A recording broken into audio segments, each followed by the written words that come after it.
ओम गोपाल कृष्ण भगवान की जय।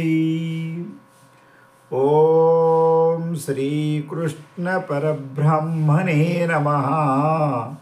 श्री भगवद्गीता अथ त्रयोदशोऽध्यायः।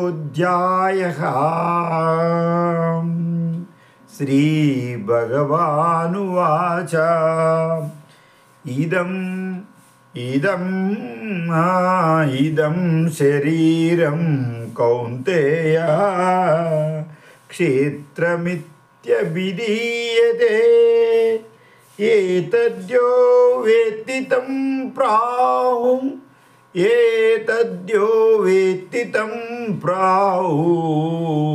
क्षेत्रज्ञम् इति तद्विदा।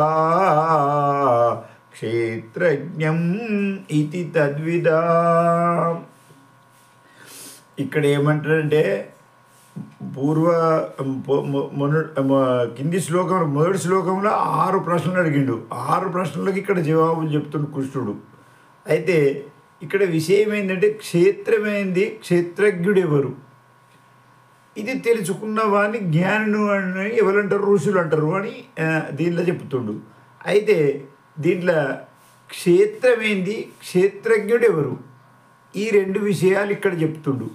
క్షేత్రము ఈ శరీరము, క్షేత్రజ్ఞుడు దీంట్లో ఉండేటువంటి జీవాత్మ. ఇది దీని అర్థం. అయితే ఇక్కడ మనము దీన్ని అర్థం ఎట్లా చేసుకుంటాం? మరి క్షేత్రం ఉంది, ఇది ఈ క్షేత్రం ఉంది, ఈ శరీరం ఉంది, జడమైనటువంటి అన్ని క్షేత్రాలే. ఏదన్నా కానీ మన శరీరం ఉంది, ఇది జడమైంది, ఇది క్షేత్రం. అయితే దీనికి ఒక ఉదాహరణతో చెప్తే కొద్దిగా జల్లి అర్థమవుతుంది. ఇప్పుడు ఉదాహరణకు పొలం కాడికి పోతాం. పొలం కాడికి పోతే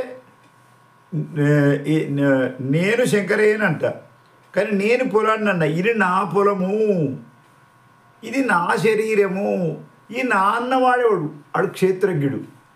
ఆ క్షేత్రజ్ఞుడు ఎట్లా తెలుసుకుంటాం? మరి ఆ క్షేత్రజ్ఞుడు తెలుసుకుంటానికి ఒక్కటే ఒక అంటే మనకు ఇంకొక చిన్న ఉదాహరణ చెప్తా. ఉదాహరణకు ఒక డాక్టర్ దగ్గరికి పోతాం, ఆయన ఎక్స్రే తీసి ఇట్లా పట్టుకుంటాడు.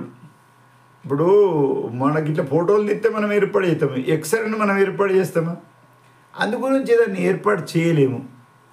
అయితే అదే డాక్టరు ఏర్పాటు చేస్తాడు.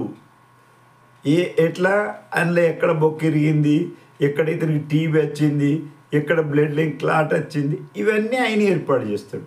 అయితే